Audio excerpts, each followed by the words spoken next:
Hello everyone and welcome back to my YouTube channel, All Things Taeler, just in time for a brand new Friday video. Before we get started, please go ahead and hit the thumbs up button and do not forget to comment below on this week's video. You know, help us out in the algorithm a little bit. This is some untold history that unfolds today. I am your host, Taeler Hendrix, and this is Fun Fact Friday. Now, in case you may or may not know, all previous Fun Fact Fridays that we've done up until this point have taken us on a historical journey that has today context. We've gone from the year 1900 all the way up until 1989. But today we're going to go a little bit farther back than 1989, starting out in 1922 and the discovery of something that led to an appliance that is currently in your kitchen. Here we go. Some humble beginnings began in 1922 in Cambridge, Massachusetts. The world was in a state that it had never been before. We had a pandemic, we had World War I, we had an uncertain economic decline. We had people not trusting banks. We had people struggling to survive. It was a very, very difficult time in 1922. Fast forward just a few years is World War II. Now, at the height of World War II, many companies were doing everything they can to be all that they could be in the efforts during World War II. And one of these efforts led to a modern invention that you use almost every single day today. We're going to go into Cambridge, Massachusetts. The year is 1945, okay? And one of the top producers, ranked 71st in importance during World War II, was found right in Massachusetts with Raytheon Technologies.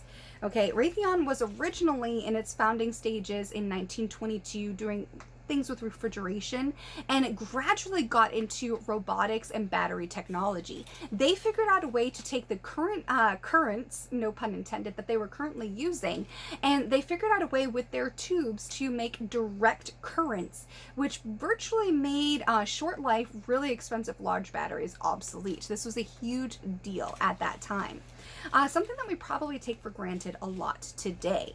After the end of World War II, they were a very well-known company and contractor for the U.S. military with their radar technologies. They had microwave radar technologies that were a game changer for detecting submarines and other types of missiles with their micro radar sets. This was a huge advantage that really turned the tides for the U.S. and the Allies during World War II. What's really, really interesting about this is what happens next.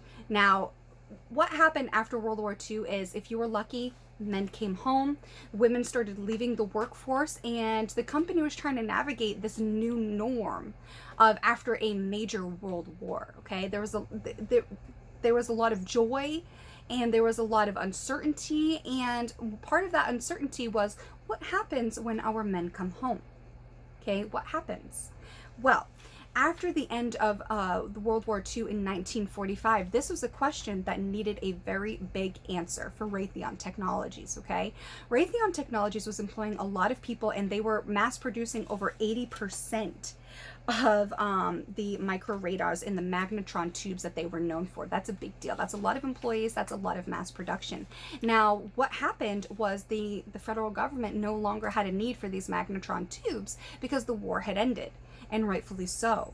So the issue now became, what do we do with all these magnetron tubes, and what do we do with all the people that we're currently employing?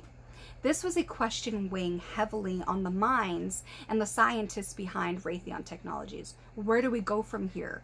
What is next? How can we not fail our employees? What do we do from here? Where do we go? These are key questions that affect the livelihoods of thousands of people.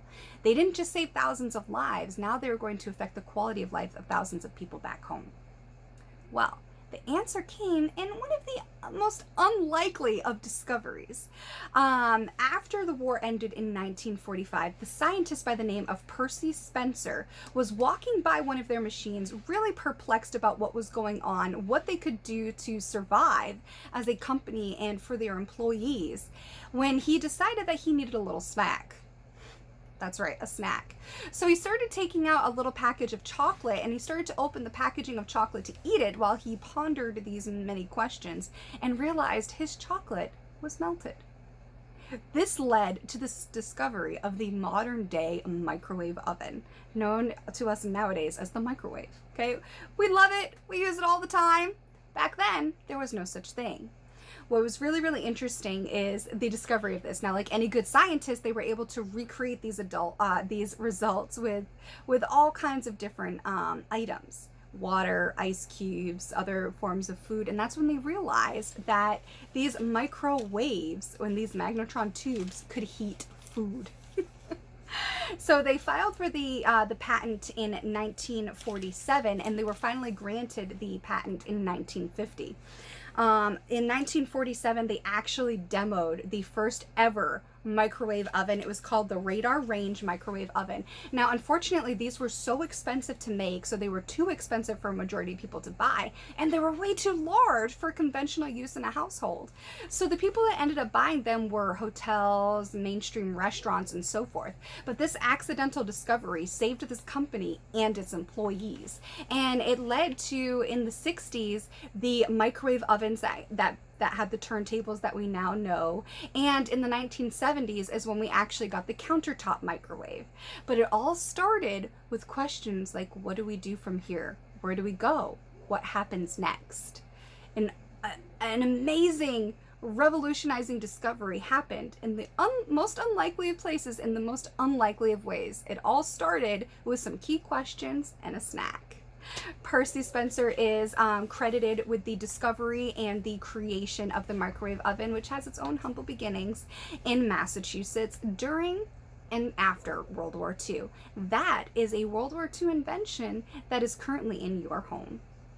What I like to think about this is how inspiration can come in the most unlikely of places and from the most unlikely of things. So never discredit who you are, and never discredit the power of your mind and what you can think of and what you can create in the right sort of circumstances. You know, some of the most challenging times produce some of the strongest, most resilient of people.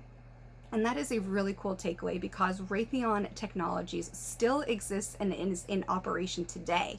But that story could have been drastically different if it were not for the melted chocolate and the discovery that ultimately led to what we know today as the microwave. Raytheon Technologies, as of 2019, had more than 240,000 employees. They have gone through the years acquiring other companies, still working with different technologies, including their missile system, which was a missile guidance system that could detect flying targets, which was used in the Persian Gulf War and more. So they have been a pivotal company throughout the history of the United States, dating back to 1922, and still employ more than 180,000 employees today in 2023. This has been the latest episode of Fun Fact Friday, where untold history unfolds today. Talk soon, everyone.